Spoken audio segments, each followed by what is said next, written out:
We are back. Allison Fields with us, veterinarian, taking your calls, 737-7587. If you want to jump in.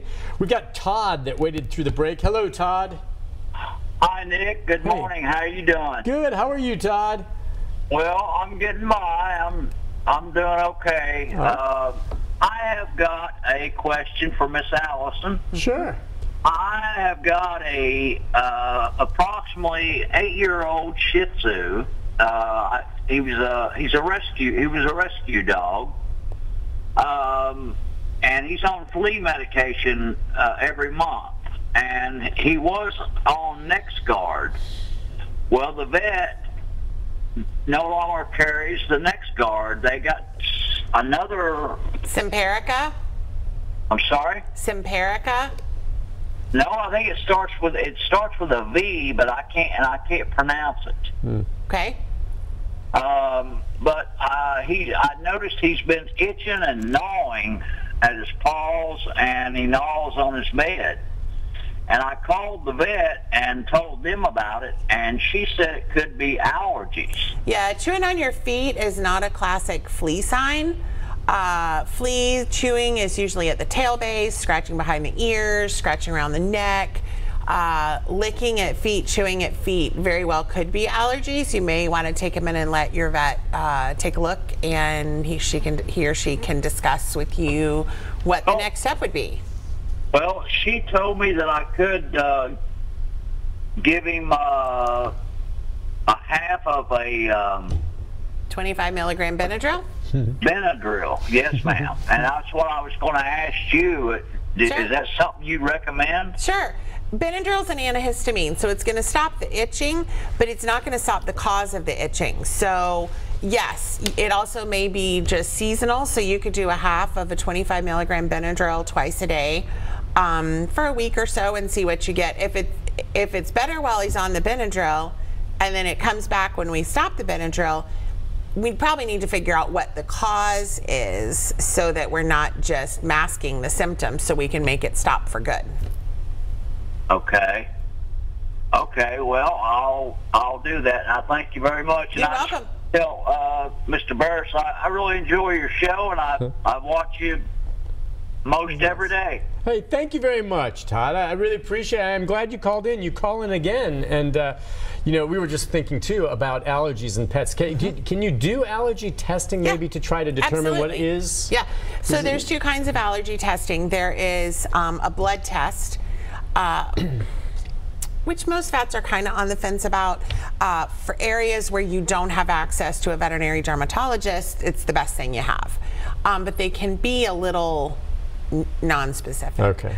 But they also, veterinary dermatologists will do just like with people, they'll shave a block of skin and they prick it with all the different allergens, and then they watch it to see which one raises and does all of that, and then they can create injections, and I actually think they now have oral drops for dogs just like they do for people. Wow.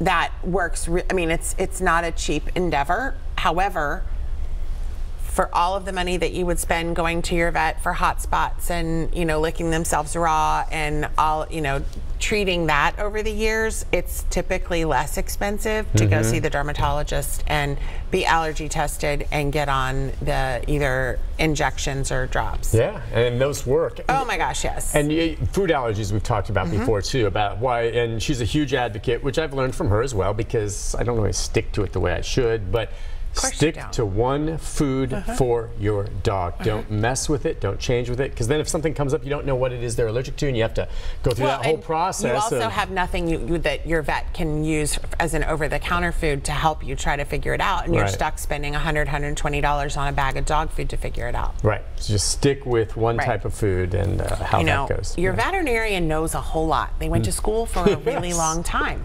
Google never went to school, ever.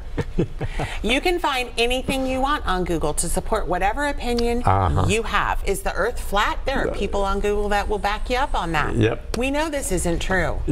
So You guys, talk to your vet. Don't just Google whatever you think. I mean, do you do this for yourself? Have you ever Googled what a headache means in people? Yes. You could have a brain tumor. I know. Oh my God, Don't the sky do is falling. Don't do it. Just don't and you're do right. it. I've fallen prey to that. I go on Google. I've got this pain right here. What is it? Oh, it's pancreatic cancer. Oh my gosh. You're dying. And then you realize I just pulled a muscle. Right. I mean, whatever. I mean, Googling it, go get, if it's bothering you, go get it checked out. Your vet went to school for a really long time. And more likely than not, you're going to put someone's mind at ease. Right.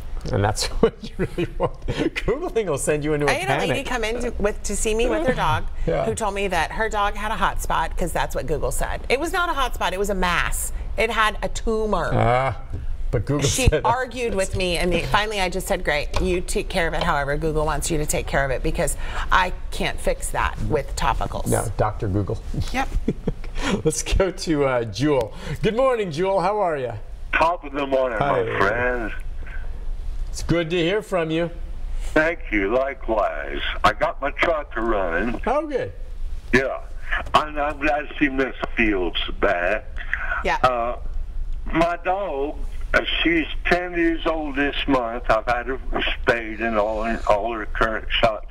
She's favoring her back left leg joint, it appears. Is there anything that I might give her over the counter that I know that'll help? I reckon it's arthritis. I ain't too sure. It don't bother her all the time, but sometimes it does. And I wanted to ask you another question. Did you get that copy that I sent to Nick of the story of a dog is a man's best friend?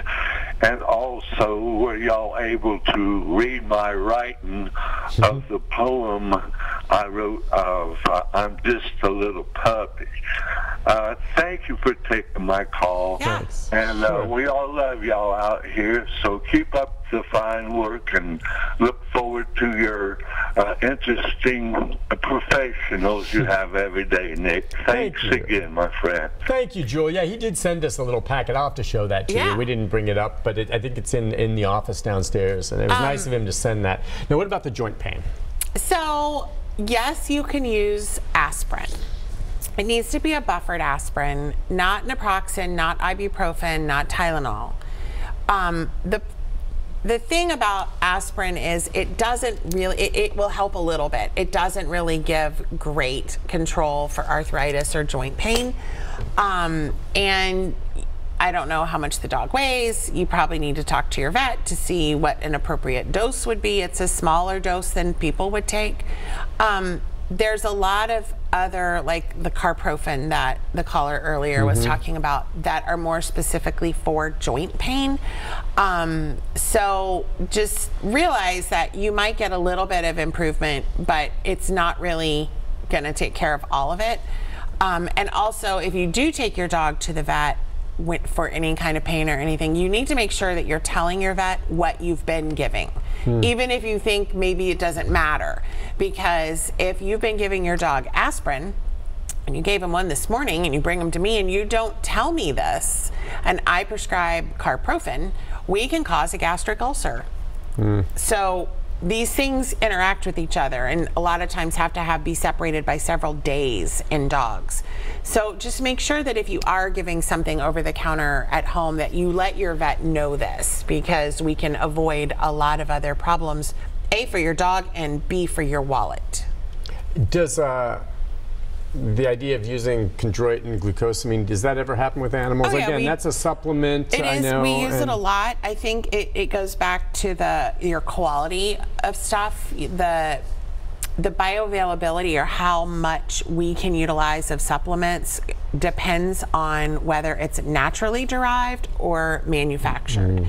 So your 1,000 count bottles of glucosamine chondroitin that you can pick up at any drugstore for 20 bucks are manufactured in a lab. They are forcing these molecules to become glucosamine and chondroitin. The bioavailability of that is anywhere from about 15 to 25%, whereas if you got this from nature, they find it in mussels, lots of other organic material, The bioavailability for that is about 80 to 90%. So you need to look for the source of what it's made of? You need to look for the source. Well, you can also look at the price. You go to GNC and buy glucosamine and chondroitin, and it's $50. Yeah. You go to the drugstore on the corner, and it's 3 times as much for $19. Which one do you think is synthetic? Right. But look at the source, and if it doesn't tell you from shellfish or whatever, then it's manufactured. It's manufactured. So kind of, you know, the same. That's good, but chondroitin, glucosamine, as with humans, can help. It builds up over time too. It's not like one time it's going to work. It's not instant. We have a lot of joint supplements for dogs that have glucosamine and chondroitin and all different kinds of joint support that comes in a nice tasty treat for dogs. Okay, that's good. That can really be helpful. Good. All right, on that note, we'll take a break. Tony and others, we'll get to your phone calls in our final segment right after this.